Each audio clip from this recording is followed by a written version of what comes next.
For great ideas and practical tools you can start using tomorrow to grow your business and separate you from the competition, you've come to the right place.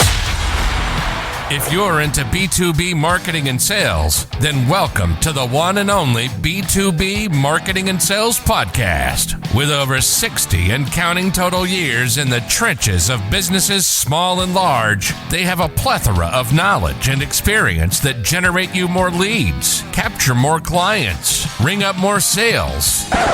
Well, doggone it, just make you more money. How about that? Always thought-provoking, yet dubiously entertaining.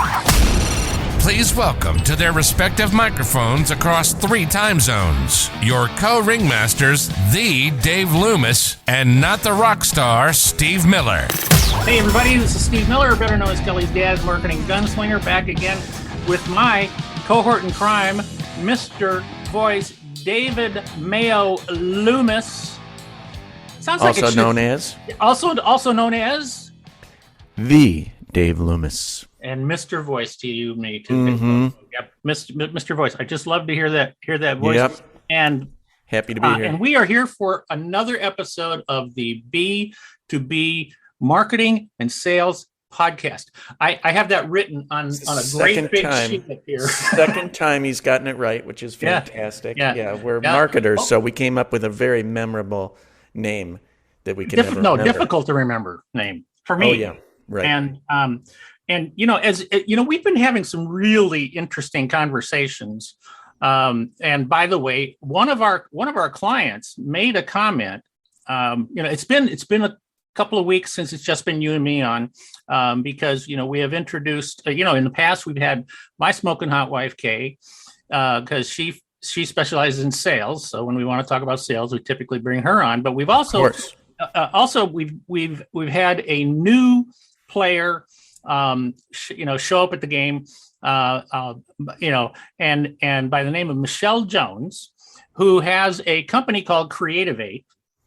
Now, how can I remember that, but I can't remember the name of our podcast? Well, she's got a way with words. She's got a way with words. You do too, and she and Mr. Voice have been collaborating.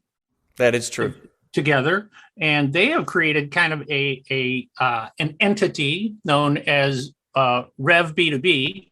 Did I get that correct? Yeah, you remember that name too. That's great. How about that? Winner, chicken dinner. Yeah, really proud of you, Steve. I appreciate that. It means a lot. Thank you. So, we've had these really interesting conversations, and definitely they'll be back. In a big way. Oh yeah, Michelle will definitely be back. Yeah, I literally I was on a Zoom with some clients the other day, and one of the guys was just raving. Okay. About Michelle.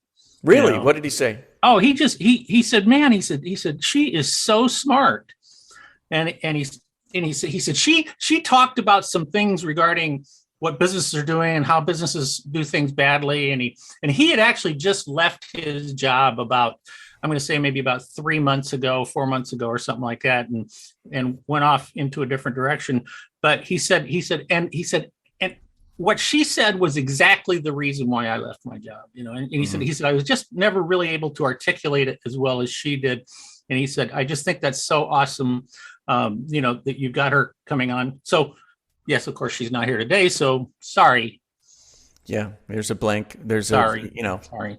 That's okay. You just got us old guys. Yeah. But yep. But this is going to be a fun one. Yes, it is going to be a fun one. And when you and I were talking about, okay, what should we talk about on this one? You came back with, you said, are we in a recession? And if we are in a recession, what should we be doing as B2B marketers? Is that essentially what you said? Yep, that is essentially it. Essentially it. All right. Yes. So I think the very first question we need to ask ourselves is, are we in a recession? What do you think? I think we are probably in a recession.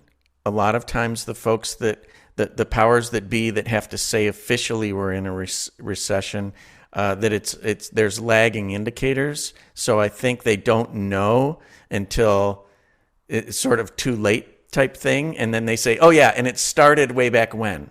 That's right. They don't know that we're in it until after it starts. Into it, and then they can go back and say, because that's hindsight. Right, exactly. It's hindsight, and it has to do, officially, I think they started it in something like, 1857. It was pre-Civil War was the first recession. That's when we went into this recession? It was tracked. It's been a long one. No, there've been a lot of them. Yes. And all of them have involved different economic factors, but all of them so far have involved high unemployment, except this one. And inflation, right? Yeah, well, and inflation. But this is a wacky one because we've got inflation, but we don't have high unemployment. Yeah, that's exactly right. So this is definitely a wacky one. So the question could be, what the hell kind of a recession is going on here? What's the bad news of this recession? The bad news. That's a great question. I feel like there's first time situations in this economy right now that we've never seen before. So like very strange forces coming together. So I was talking about this with a number of people, but recently. But I think that we had the pandemic. We obviously juiced the economy purposely because we closed the economy purposely, and that sent shockwaves through the economy. Mm-hmm. Then we purposely juiced the economy to make sure people are whole. We paid them as a government. And that created a lot of demand, especially for consumer goods that are, that have to do with things like, we all sat at home and we decided, here are all the home improvement things that we need to do. Yeah. And we all spent a ton of money on them, or new cars or whatever it is. But then there's other things. There's a chip shortage. There's high gas prices because of lower supply, maybe because of Ukraine, maybe because we don't drill enough, who knows what. But because somebody else is at war. Yes, exactly. So all these things, and then the supply chain disruption. The supply chain disruption to me is kind of I think that's kind of, as much as the employment picture, finding good employees is really, really rough. I personally feel like the supply chain thing is the biggest issue. Yeah, it's terrible. It's hitting everybody, and anybody that used any kind of like oil-based product that got killed a few years ago with the freeze in Texas, right? And then things haven't improved. Just as soon as that improved, right, then something else came along. Not to mention, hundreds of ships, in Long Beach and LA, and it's just it's kind of a nightmare. Yeah.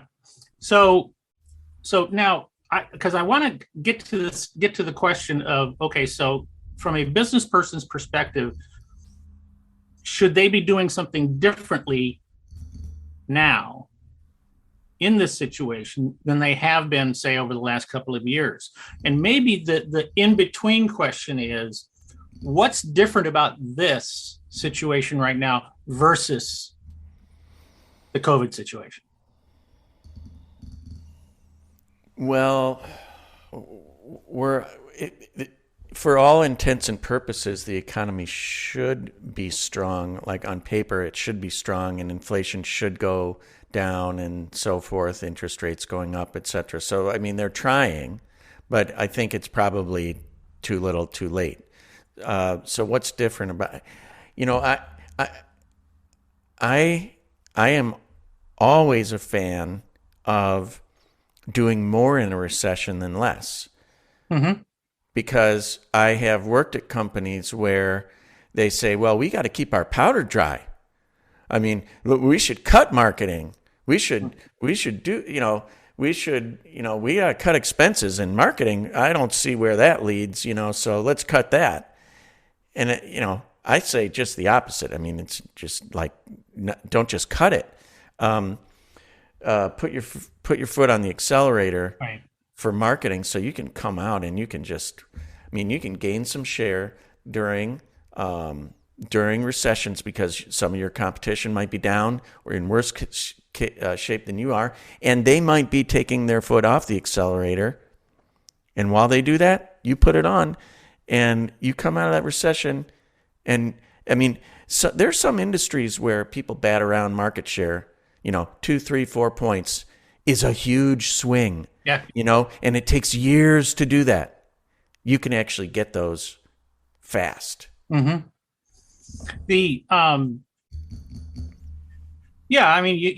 You touched on something that is a typical knee-jerk reaction when things do start going south, for industries overall, or the economy overall, or anything like that, and that is that in companies, marketing tends to be what I call a line item in the budget, and people, as we discussed last time, where I talked about how to measure, how to prove ROI and predict ROI. Correct. Okay? That and that the fact of the matter is that a very high percentage of marketers, I hate doing air quotes, marketers, professional marketers, and agencies are completely unable to prove the value of their work. And therefore, it's a line item and it gets cut when we're going into a recession.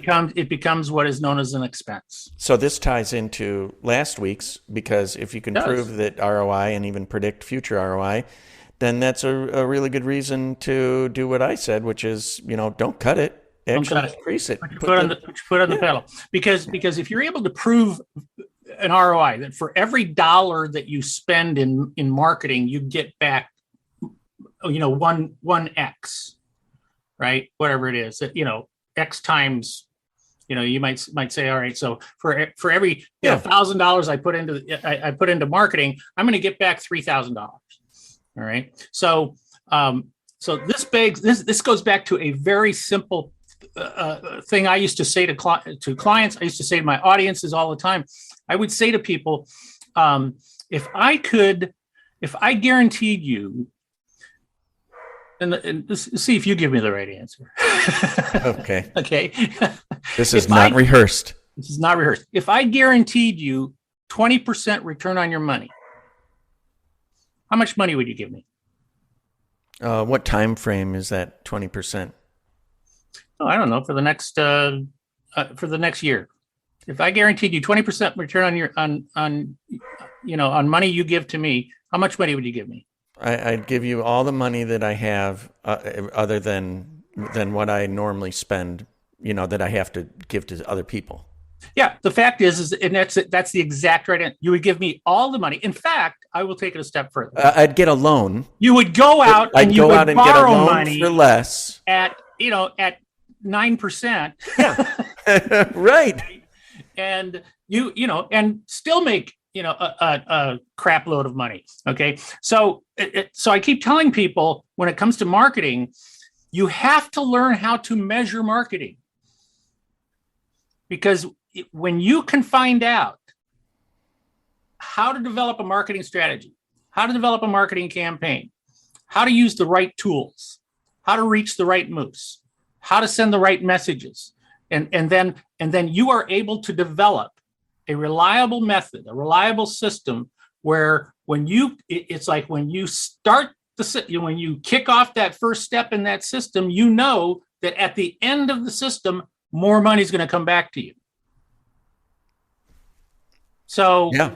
So the point is spend more, figure out how to do that, and then spend all of it. Dan Kennedy, who is a very well-known marketer, business speaker, author, crotchety old man. He and I just get along famously. We just have when we're together, it's who can out crotchety who, and and Dan is, obviously amazingly smart and successful. And he gets annoyed when people say, well, Dan, what percentage of my budget should I put into marketing? Dan's response is, it's not a budget thing.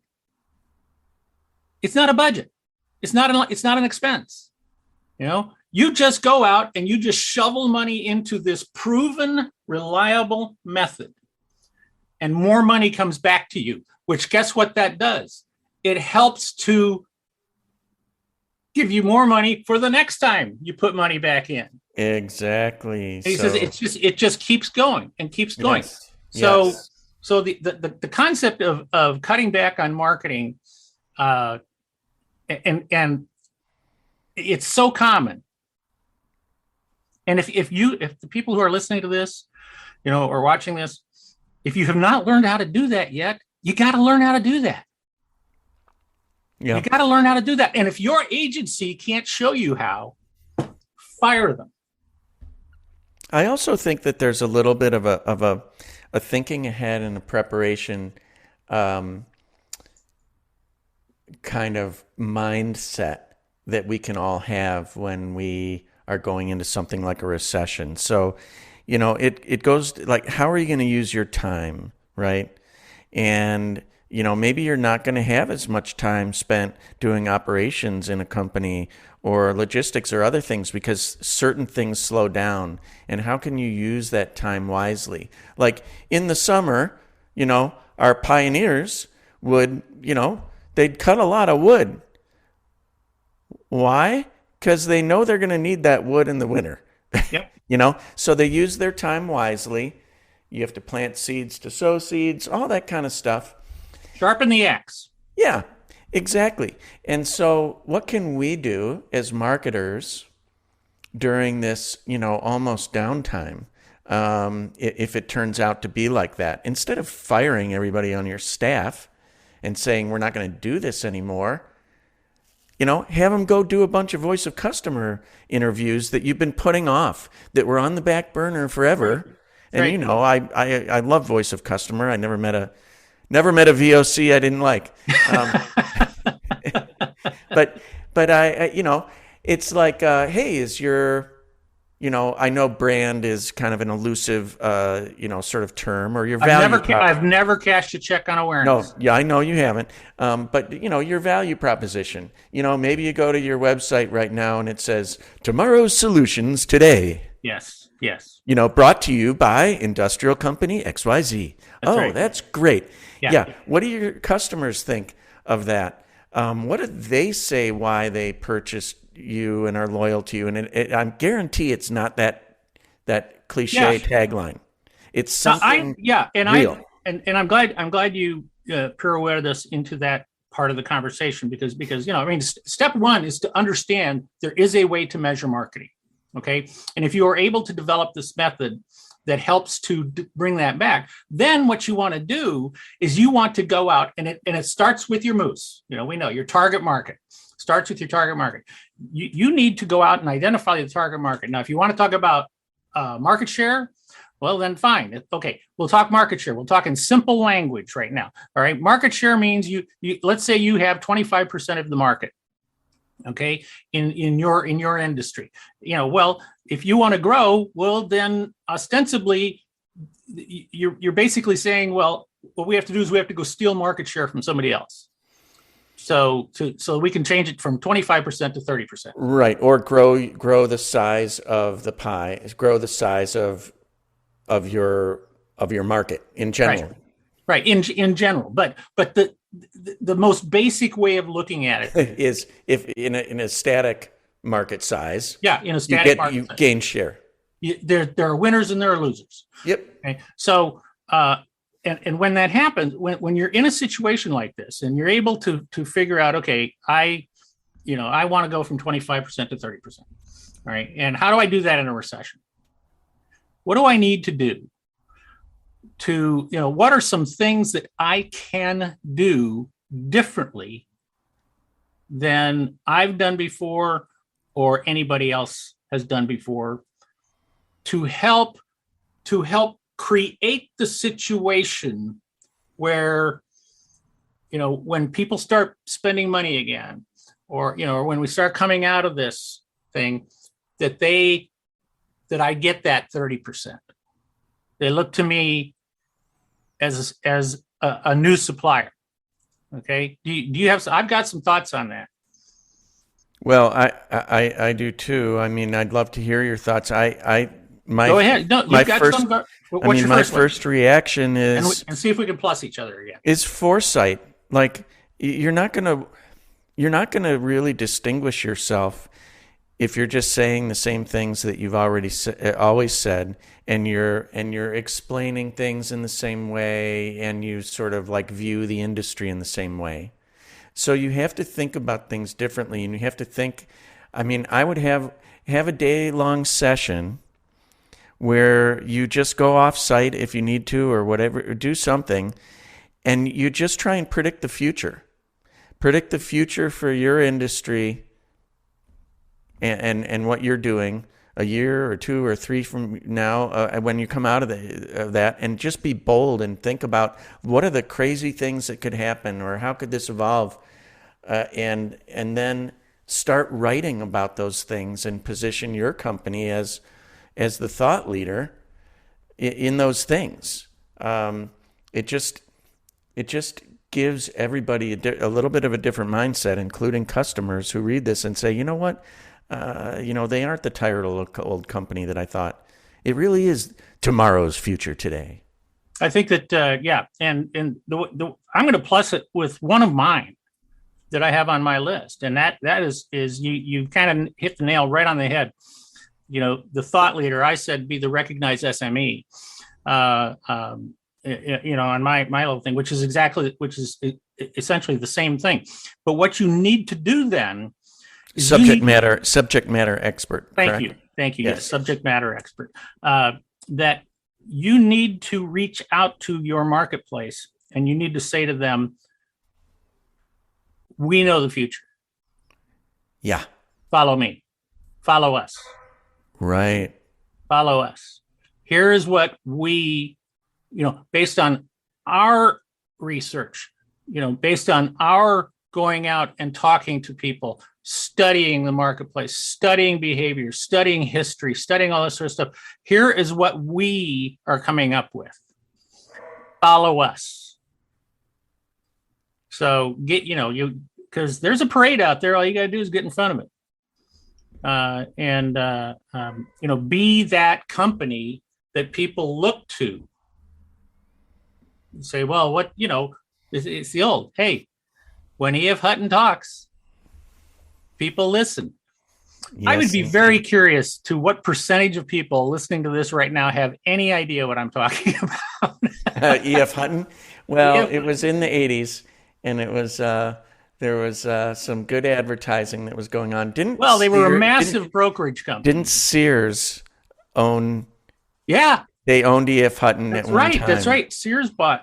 I'm pretty sure that's right. I think they did. It was part of the Sears Financial Network. It was. Yes, called. It was. Yes, clearly, part of the very. And they owned Coldwell Banker. One of the right there. There's 2 of the best decisions Sears ever made, which is why they're so successful right now.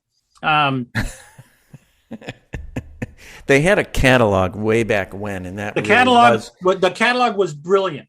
It really was. They had houses. Built houses. We need to talk about the Sears catalog someday. I don't think very many people know about the Sears catalog. Let's do it. Let's have a whole. Sears catalog was literally one of the most important marketing pieces in America. Everybody, yes, we need to make a note to talk about that. It really was breakthrough. And I know that I've got my library of Sears catalogs. I can bring those out. Wow, that's impressive. Yeah, I don't have one anymore. Yeah. Okay. Well, what else? What else? I'm going to add. Here's what I'm going to say. You're going to plus your own plus.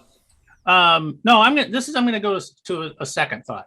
Okay. A second thought. My thought is, and especially in B2B, the first thing if I ask people, what business are you in?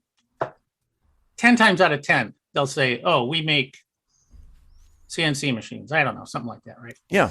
Yep. That's what we do. All right. And then I have to correct them. And I have to say, no, you don't.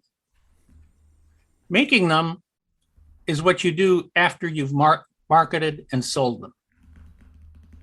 Okay. You're in the business of marketing CNC machines. Okay. Nobody gives a crap that you make them if they don't know about you, if they don't think that you're going to deliver them something good. And more importantly, that you're going to do something for them that's going to help them be more successful. And this is what this to me is a huge thing to understand, that I keep teaching my clients. We need to, and this goes back to your voice of the customer, okay? We need to know our customers better than anybody else. And what that means is we don't just need to know their needs for our stuff. We need to know all of their issues, all of their problems. And then we have to ask ourselves, how can we help them solve those things? Yeah, I'm doing that right now. And it doesn't always add up with folks, especially in B2B companies, industrial B2B, if they've been around a long time in that company. Let's say some of the people have worked in these companies for 25, 35 years. They find themselves in marketing and product management positions and so forth. And you say something like what you just said, or you ask them, so what are the pain points to use that term, or what are the jobs to be done? Or what are those, sort of all those buzzwords right now? And they'll go right to what their product or service does for a given customer. Right. Because that's the view that they have of the world. Exactly. Now, I'll just throw out an example of, say, I've used this before because I did work in the forklift industry. And we took a very, very close look at specific industries. And we said, okay, what are the challenges you face? And then what are solutions? And, do we understand you? But if you look at the information that, there's sort of like sales battle cards that get put together that say, here's the situation, learn this, and these are your talking points. Kind of goes back to the book Challenger Sale. Mm-hmm. And it says, if you're selling like a big, container handler to a port, and you say, oh, well, what are the pain points? What do I need to talk about? Well, don't just say, oh, those containers are really heavy, so you need something sturdy to lift it. You say, there's port congestion. Time is money. It's millions of dollars per minute downtime. And you need to, you've got a labor shortage. And you've got safety issues. We feel your pain. We know what that's about. And we're going to help solve that. How are we going to do that with a forklift of all things? Right. Well, we're going to speed up your operation. We're going to make it safer. We're going to help you, manage some of that because it's easy to learn. You could hire people more quickly and train them more quickly. And also because it's ergonomic, they won't get a backache and go to the, and take off work. So you're going to retain people more. They're going to like working there because this is a cool machine and it does, blah, blah, blah. Yeah, it's like you say, and I think you said it also that, you're trying to, I want to find out what keeps my customers awake at night. I want to know when they get up in the morning, what is the first thing on their mind? When they come to the office, what gorilla is on their back, right? And a lot of time, and what, I hate to say it, folks, a lot of times it has nothing to do with your damn products. Okay. Right. You are a very small part of their day. Maybe just a very small part of their month. Okay. That they are going to consider you. Right. They have all these other things on their minds. Right. One of my clients makes lifts that take an automobile up so that people can, in a garage, in a service bay, so that mechanics can work on it and fix a car. Mm-hmm. Well, those appear at, say, car dealerships, right? Well, if you ask the owner of that car dealership what keeps them up at night, they're not going to say, "Oh, those lifts. Yeah. They go a little bit too slow," or I always worry that they're going to say, "Shoot, I can't get any new cars because of a chip shortage," or "I can't get any used cars because they're too expensive and I can't," or or "Hey, there's not enough service anymore because electric vehicles don't require as much maintenance. I got to sell the electric vehicles, but now I'm scared I'm not going to make any money." Yeah. Oh, okay. Or they might say, "I can't keep employees." Exactly. They keep leaving. All right. So you know what? If I'm building a lift, hydraulic lifts, and I know that, well, you know what? Those techs that are working on those cars, okay, those techs are working on those cars under my lift. Yep. All right. So yes, that's something I can pay attention to now. So like what I've done with a number of clients over COVID that I think would be a spectacular thing to continue to, and we're going to continue doing this stuff. Remember, is number one is we kind of go back to that idea of being thought leaders or subject matter experts, or we simply we simply present information to them that is not typically considered to be something we would share. So, I have clients who, we do quarterly webinars, with people who specialize, say, in leadership. Now, and one industry that the clients of mine are in is in fleet management, right? Or they're in fleet. Okay. Well, yeah. So their buyers are the people who run the fleets. Okay. So the question is, and they lose drivers. Oh God. Yeah. It's right. terrible. They lose drivers. Right. So our webinars with these people who are leadership experts, these leadership experts are teaching people how to communicate better, with their drivers, how to have problem resolution with their drivers. I see. How to work, how to treat people as individuals rather than as just a number, or something, and so they're talking to them about areas that impact their daily problems. Okay. And so when the client who builds fleet trucks, now that customer sees them as more valuable. Absolutely. They see that the client is much more valuable because they are helping these people to sleep at night. They're helping them to do that by providing them stuff that nobody else is providing them. Right. Nobody. And then you're perceived as a partner that cares about their business, a partner that is like truly partnering with them, not a vendor, not a supplier. And therefore you can retain those customers more readily. That's right. So I would say that's a great strategy, whether we're in a recession or not.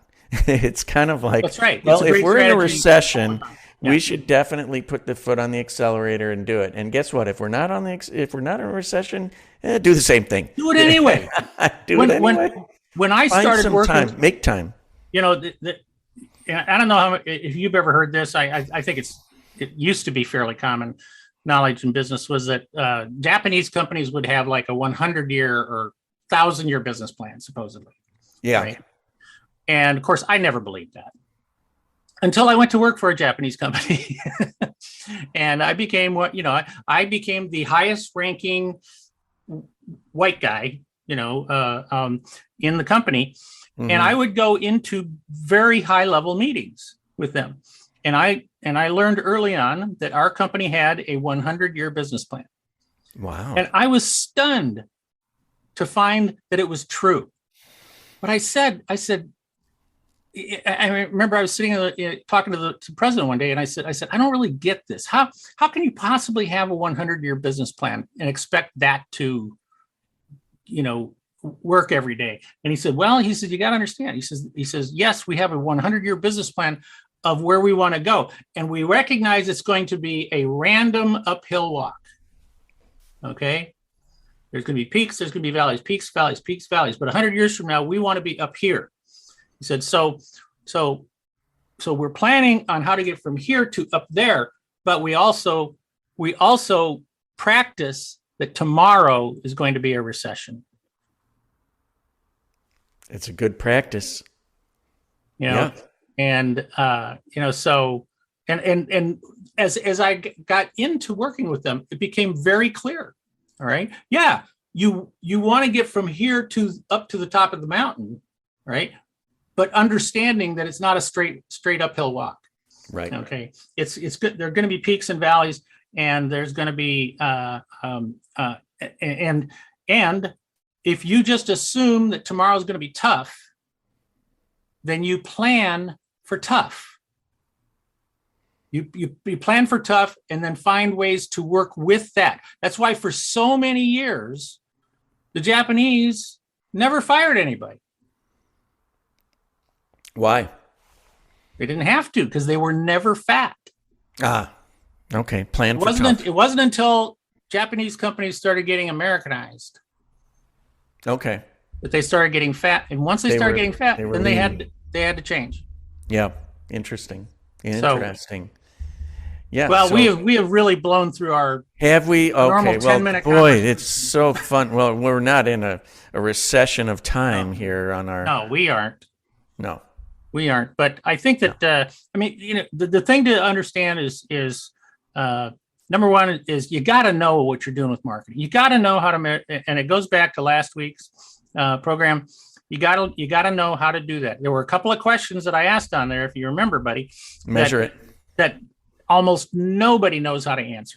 Right. When I asked the question, and but once you've got that in place, then you have a tool that you can work with, and you plus that tool with these things we've talked about being the thought leader of your industry, about being the subject matter expert stuff. I mean, go out and be smart. Go get interviewed on podcasts. Yes. About what you're doing with your customers and what you would recommend to people and things like that. Because once you start getting out there and doing that, people think you know the answers. And because they want leaders. Yeah, they do. On that note, I'll take us out. Rock and roll, buddy. Thanks everybody for joining us on this wonderful edition of the B2B Marketing and Sales Podcast with Steve Miller, not the rock star. Fly like an eagle. Also known as Maurice. Oh Maurice. No, I mean Kelly's dad. I did it. I made the sound. Yep. And this is the voice, the Dave Loomis. Thank you for listening, and we will see you next time. Thank you for listening to another episode of the one and only B2B Marketing and Sales Podcast, the source for B2B marketing and sales insight. If you enjoyed the podcast, please be sure to subscribe and leave these old guys a 5-star rating. Check the show notes for any links and contact information. You can always contact us by going to b2bmarketingsalespodcast.com. Thank you, and keep on marketing, keep on selling.